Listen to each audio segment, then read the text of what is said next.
Bourdin Direct. RMC, Bourdin Direct.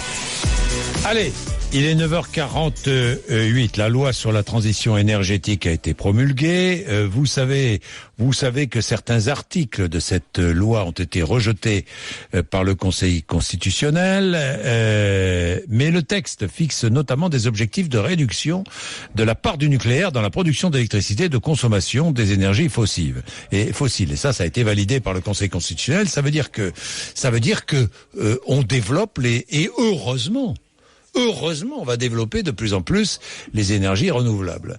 Heureusement, quand on voit qu'on est des pays sont en train de se battre pour aller chercher du pétrole sous l'Arctique, alors qu'on sait que ce continent est tellement fragile écologiquement, quand on sait les dégâts faits à l'environnement, on se dit qu'il faut absolument accélérer le développement des énergies renouvelables. Et pour parler des énergies renouvelables, je suis avec Thierry Lepère, qui est le PDG de Solaire Direct.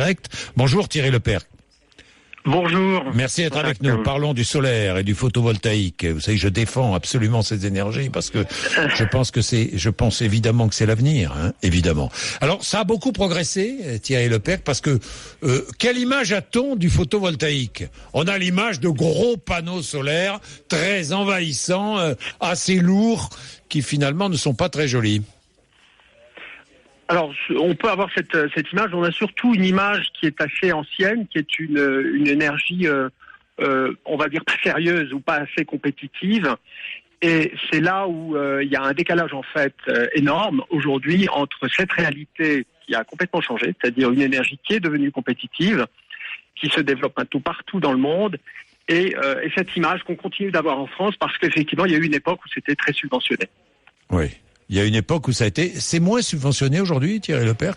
Considérablement moins. Aujourd'hui, les tarifs d'achat, puisque c'est comme ça que c'est accompagné notamment en France, sont inférieurs à toutes les autres sources d'énergie renouvelable, notamment à l'éolien terrestre, et à peu près un tiers du prix de l'éolien offshore. Donc c'est une énergie aujourd'hui tout à fait compétitive. Tout à fait, c'est-à-dire qu'aujourd'hui, on gagne de l'argent avec le solaire. Alors, on gagne de l'argent, surtout, on produit de l'électricité, parce que c'est ça dont il s'agit. C'est l'objectif, on produit de l'électricité à des niveaux inférieurs ou égaux au nucléaire en France, il faut le dire. Bon. C'est-à-dire qu'aujourd'hui, l'énergie solaire coûte moins cher que l'énergie nucléaire en France. Que l'électricité. Nous, chez Solaire Direct, absolument. Oui, tout à fait. Non, mais je le dis, c'est vrai que ça surprend beaucoup de gens. Aujourd'hui, on produit de l'électricité en France en 2015, pour être précis, 70 € du mégawattheure, c'est à peu près le niveau des centrales nucléaires existantes et c'est la moitié du prix de l'EPR. Voilà, pour l'EPR anglais, puisqu'on a des chiffres qui sont officiels. Donc voilà.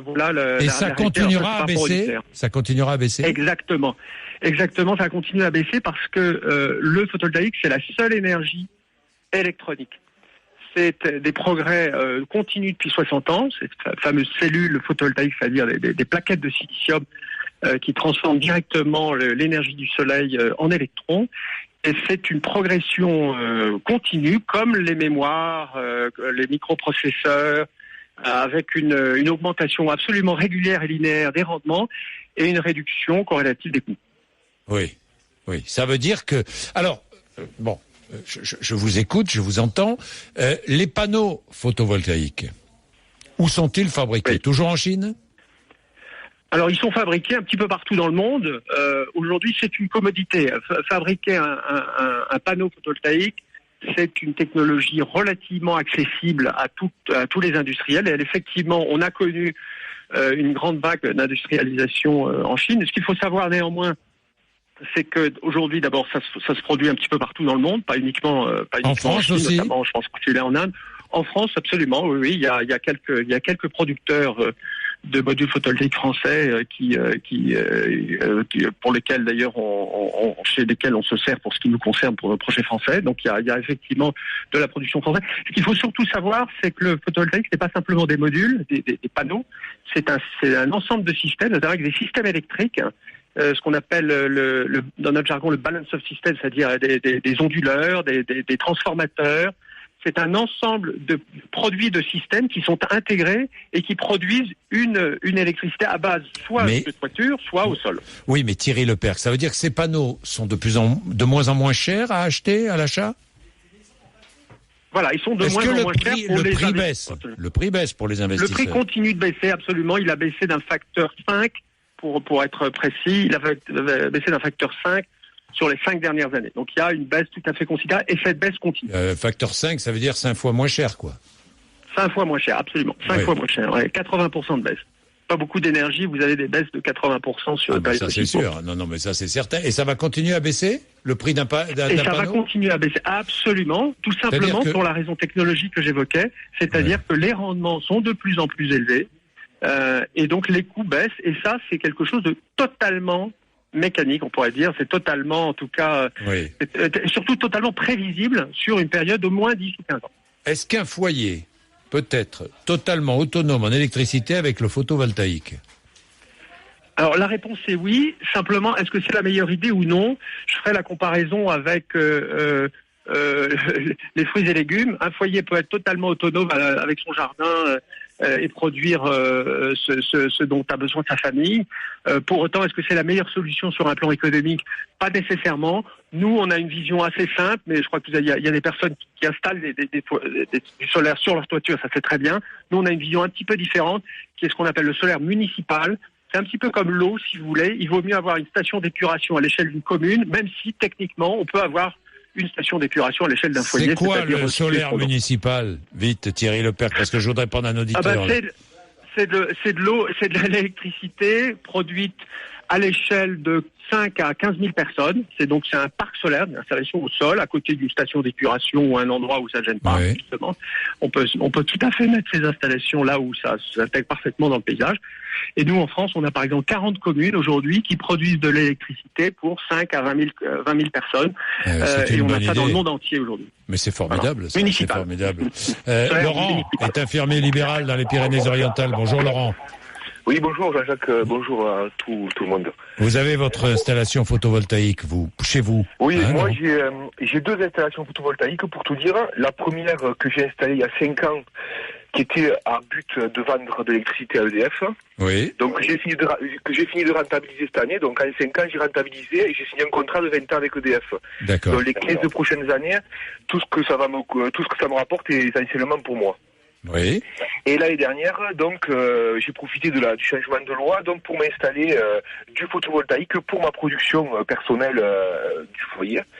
Donc, avec un système de domotique qu'on appelle, qui permet de, par informatique, gérer ma maison complètement, pouvoir déclencher les machines à laver quand le soleil est là, pouvoir déclencher mon cumulus quand le soleil est là, la piscine, voilà. Donc j'ai réalisé une économie cet hiver de 40% à peu près sur ma facture EDF. Et je pense que cet été, je vais encore plus réaliser vu le mois de juillet et d'août qu'on a eu. Oui, là, le photovoltaïque cet été, rentable. Oui, il a bien tourné. Ouais, ça a bien tourné. Alors, le seul truc qui me dérange un peu, en fait, c'est que ma maison, moi, qui quand elle est en sommeil, c'est-à-dire quand une personne est dans la maison, elle consomme à peu près entre 200 et 400 watts. Voilà. Donc quand il n'y a rien qui marche, quand on est tous au travail, quand les enfants sont à l'école, etc. Et moi, il m'arrive de produire 6 fois plus que ce qu'elle consomme à ces moments de la journée. Donc, cette énergie-là, moi je voudrais que le compteur tourne à l'envers. Voilà. Comme en Belgique.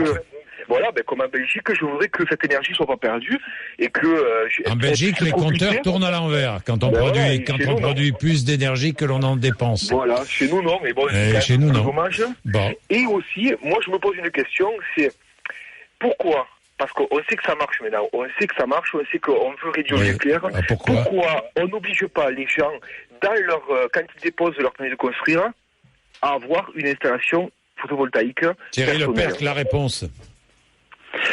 Alors, on oblige les gens à faire beaucoup de choses dans les réglementations thermiques. Ça rajoute beaucoup de coûts. Donc le problème aujourd'hui, et nous on a vu ça quand on a développé ça avec des toitures, c'était soit la chambre du petit, soit l'installation photovoltaïque. Donc obliger les gens à payer très cher, c'est pas forcément une très très astuce. En revanche, ce que je trouve très intéressant dans ce que vient d'expliquer notre auditeur ici, c'est cette capacité à consommer ce qu'on produit, à produire ce qu'on consomme. Et dans le photovoltaïque, il y a à la base cette idée de décentralisation. Et on peut le faire au niveau de la maison, on peut le faire au niveau de la municipalité, mais c'est la même logique. On produit ce qu'on consomme et on consomme ce qu'on produit, on produit intelligemment. Et s'il y a quelque chose qu'on devrait rendre obligatoire, c'est ça. C'est cette intelligence pour faire en sorte que la machine à laver, exactement ce que notre auditeur vient d'expliquer, que la machine à laver soit déclenchée lorsqu'il y a du soleil, et qu'on puisse véritablement avoir cette logique dite de circuit court. Je comprends. Thierry Lepercq, merci beaucoup. Merci à vous. 9h58, vous êtes sur RMC, Savoir et Comprendre le matin.